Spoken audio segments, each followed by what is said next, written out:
Hello, and welcome to another episode of Let's Talk About Shh. This podcast is determined to help you maximize pleasure and get the most out of your sex life. We put out new episodes every week addressing things from relationship troubles to sex tips. So who am I? My name is Tila, and I'm a sex educator, relationship expert, and published author. I thrive on helping people connect and understand their sexuality. It is absolutely my favorite topic. So if you love learning about sex, relationships, love, consent, gender, and more, you've totally come to the right place.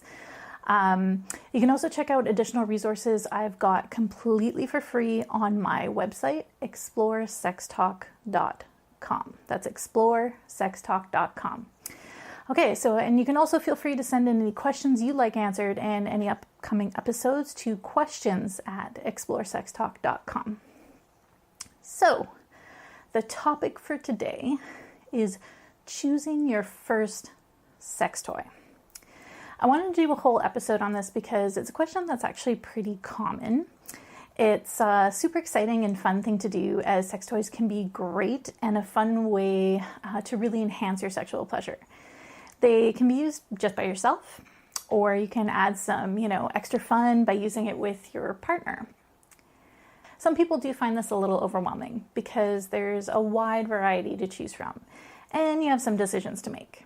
But don't worry, I'm going to walk you through, what kinds of things you should ask yourself or your partner to help you figure out, where to get the most bang for your buck. So let's dive in. Many people wonder, what kinds of things you should consider when picking out a good toy. And, how will you know you get the right one? What if you make the wrong choice? The good news is that you can buy as many sex toys as you want. You don't have to limit yourself to just one. And that actually can be really awesome to collect a few that provide different sensations or stimulate different areas. Like I said, we're going to take this one step at a time. So don't worry about that. So one of the first choices you need to make is, what part of the body do you want to stimulate? There is a whole range, like a whole bunch of different types of toys, and they're geared for all of different kinds of areas, from vaginal to anal to cock and balls to nipples to sense play. The list goes on and on. It's too much to cover in one episode. So in this episode, we're going to focus on, choosing a toy that is meant for vaginal play. Now, a lot of toys for vaginal penetration also work for anal, so that's something to keep in mind. But we'll sort of cover anal toys in a different episode, I think. So when choosing a vaginal toy, the first choice you need to make is, whether you want a vibrator or a dildo. Now, a lot of people may wonder, which is better, and the answer is actually extremely personal. Some people prefer dildos, while others swear by vibrators. Now, it's going to depend on you, your preferences, the level of sensitivity in your genital area. If you're extremely sensitive, the vibration may feel too intense. And if you're not as sensitive, a dildo may not have enough stimulation for you. So you should make a choice based on what you think is going to be best for your body and your experiences. And it's okay if you don't know or you're not sure. Sometimes we don't know these things until we try them, so don't be afraid to experiment. Masturbation is great for this. It'll give you an idea of how sensitive you might be. Now, the second thing to consider is the type of sexual activities you intend to use it for. Do you plan to use it specifically on your own? Do you plan to use it with a partner and incorporate into, your sexy time together? Will this toy only be used for vaginal penetration, or do you intend on, using a condom and having it double for anal? I don't necessarily recommend that, as, you should, we'll get into that in another episode, but the point is that the type of toy should match the type of activity you have in mind. For example, for vulva people, when intending to use a toy on their own, they're probably going to prefer something that has, a feature to stimulate the clitoris. Now, these types of toys can be fantastic for masturbation, but if you're using it as a couple, you may prefer a toy that's meant for just penetration. If a couple is engaging in double penetration, for example, using the toy in combination with the penis, having a clitoral stimulation piece might make that difficult or uncomfortable. or it just might be too much. So the next thing to be aware of is the type of material that the toy is made out of. Now, there's lots of different toys on the market for sale. Unfortunately, that does not mean that all of them are safe. So choosing a toy that is made of or coated in a body-safe substance is critical. This toy is going to go inside you or potentially your lover, and it's really, really important that it's not going to leave any toxic residue or have a porous surface that's going to breed bacteria. Either of these things, best case, can cause a serious infection, and worst case can result in some sort of blood poisoning. So, it's pretty important. So that begs the question, what can you use? Well, generally anything that is considered food-safe material can function as a material for a sex toy. That is, of course, if it's suitably molded into a toy shape. I do advise people to be super careful of things that are not shaped or meant to be used as sex toys. Unusual shape, particularly anything that has jagged edges, they can cause cuts or tears, which can be unpleasant. Things can get stuck. You've probably heard, stories of people going to emergency saying that they have something that is not meant to go in an anus or a vagina stuck there because it's not the right shape. So, something to keep in mind. But anyway, it's common for a lot of toys to be made of silicone, latex, or maybe even a blend of the two. These toys are usually the first recommendation as they tend to stand the test of time fairly well. Silicone toys in particular can have a softer feel, and that can be more pleasant for people. Now, there are some other popular options as well, such as glass or even a properly sealed ceramic. Now, if you have a silicone or a latex allergy, glass or ceramic dildos can be a great solution for you. They also provide the possibility of being slightly warmed or slightly chilled, for different sensations. Now, while this can be very interesting to experiment with, you do need to be careful, of course, not to warm or chill the dildos too much. Aside from the potential of burns on very sensitive skin, overheating or chilling can actually cause weak spots that can cause the toy to break over time. Now, with the emergence and availability of 3D printers, I've had quite a few people ask me about 3D printed toys. And we've definitely seen a rise in plastic toys. Now, these are not recommended unless you cover the toy with the condom. The plastic that is used for these 3D printers is far too porous on its own, and it's going to become a serious breeding ground for bacteria. So, if you have a friend who has, oh, hey, I have a 3D printer, I've printed you this toy, please, if you're going to use it, put something over it, put a condom over it. These things may not necessarily be safe to just use on their own. So we've covered some considerations for vibration versus dildo and sort of talked about the different type of materials. But, what about all those bells and whistles? Sex toys have come a really, really long way. And they have more features and settings and options, than they ever had before, which is amazing. But, it kind of makes people nervous and it can be overwhelming because, it begs the question, are all these bells and whistles really worth it? And, which ones should you really consider putting out the money for?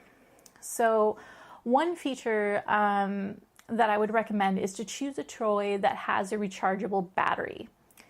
A well-made toy with one that is basically gonna have a longer shelf life or a longer use life. Toys that have replaceable batteries can go through the batteries quickly, and you also run the risk of battery corrosion. If you leave the toy with the batteries in it and you haven't used it for a while, battery acid can leak out and actually ruin your toy. So it can be worth it to just spend a little bit more on a toy with a rechargeable battery. They're definitely in your best interest, and oftentimes they're a little bit more sealed and safe against fluids. So another thing to consider with any extra features, as we sort of already touched on, is some toys, like the rabbit vibrator, they come with the piece on the front for clitoral stimulation during penetration. So there's a wide variety of styles and shapes that are available for different toys.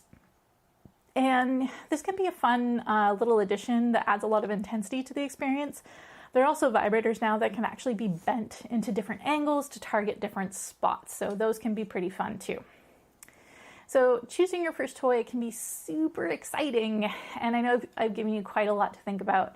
So don't be afraid to have fun with it. There are a lot of toys to choose from, and you don't have to stop at just one. The important part is, knowing what you like, what you don't like, what you want to use, and what you want to use the toy for. And sometimes that's best learned by just going for it and experimenting. And sometimes you can determine that by, checking out some resources or some toy reviews online. Do what you think is going to work for you, what's going to work best for you, because it's definitely, when it comes to sex toys, it is not a one-size-fits-all solution. Everybody's a little bit different, and it depends on your unique tastes and interests, okay? Now, a common question I often get, when having this discussion about sex toys is, where is the best place to buy your sex toy? If you're new to buying toys, this can seem like a whole new hurdle. There's so many options and different places to go and shop. And, lots of people want to make sure that they're, choosing the right one and spending their money wisely. Sex toys tend to be a bit on the pricey side. So if, a lot of people, you want to feel confident and comfortable in making the right choice. So let's assume you've already, gone through what we've already talked about and done your research and checked the reviews and saved up your money, and you're now ready to buy. Where do you go? Well, if you're just starting out, it's your first time, I'd say the best place to go is, a local store. There are a bunch of places you can make a purchase, but the best place is really going to depend on where you live and your comfort level. But we will run through a couple different options. So the first recommendation, as I said, is actually to go out and check out your local sex stores. Now, if you live in a city, a large town, or, there's a good chance you have a local sex store, or maybe even a few. Unfortunately, these can be kind of hit and miss. Some of them are amazing, while others are extremely unimpressive. You're going to have to check out the options where you live. Now, if you've never entered a sex store before, it doesn't hurt to check out reviews online or ask a friend who, might know or might be willing to go with you if they're comfortable, before picking one to check out. Some stores can have a bit of a seedy feel, and that can make them kind of off-putting to some people. Other stores are welcoming and fabulous. So if you end up checking out one that makes you feel a little uncomfortable, please do not give up. They are not all like that. If you're local to Vancouver, Canada, there's a few good stores. I'd really recommend Little Sisters, for starters, is amazing. They have a very diverse collection of quality toys, and the staff are super knowledgeable and able to answer your questions. Another great option, more specifically geared for vulva owners, is Women's Wear on Commercial. Their staff are also really amazing, know their stuff. They make fantastic suggestions even for first timers. Now, the advantage of going into a local store is that you can actually get a better look at the toys. It's easier to get an idea of what the quality of the toy is going to be like. You can read the packaging, you can feel more confident about your purchase. It also gives you a comparison to check out prices, so you can get an understanding of what kind of price goes with what kind of quality. If you end up purchasing somewhere else, this can actually help to give you a bit of a baseline as to what you should expect to pay based on quality. Now, sex stores aren't really for you, or maybe there isn't one around.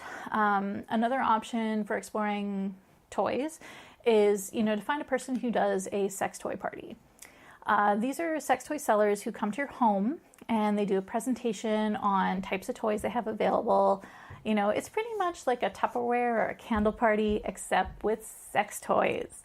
I like to call them fuckerware parties. Usually this is an event that you'd put on in your home where you invite some friends to come.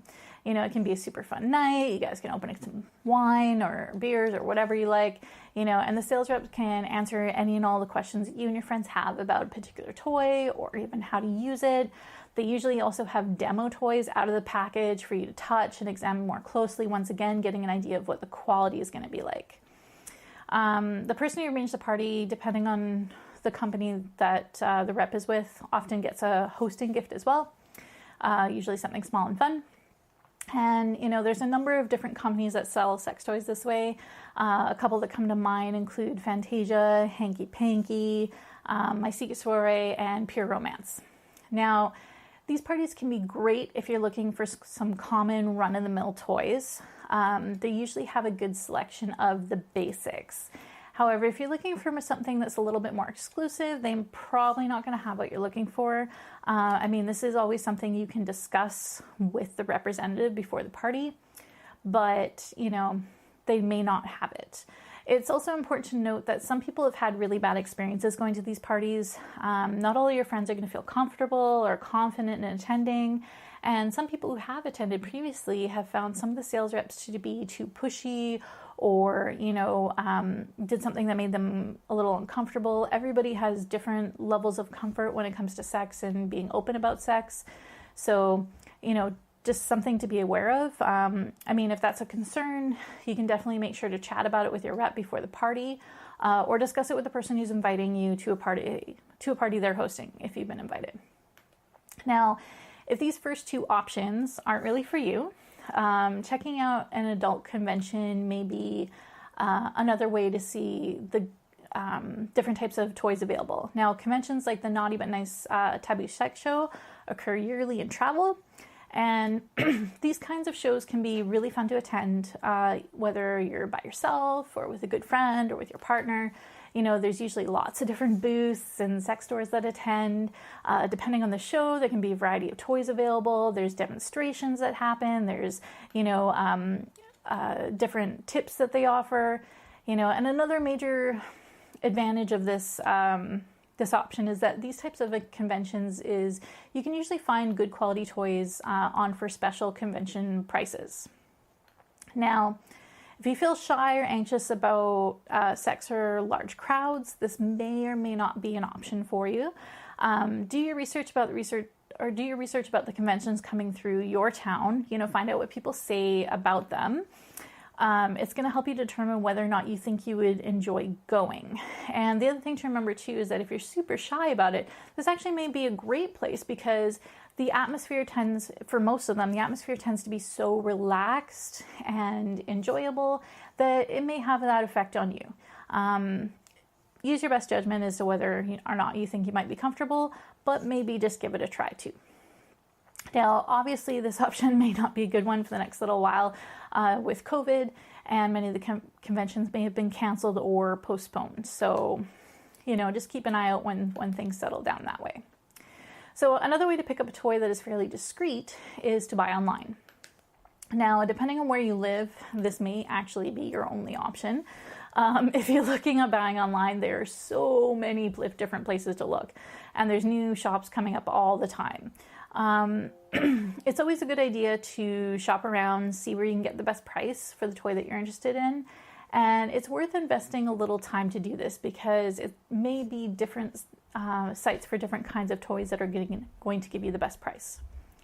Another thing to be aware of when buying online is to keep an eye on brands. So it's best to avoid knockoff brands and go for brand names that you've actually researched or seen.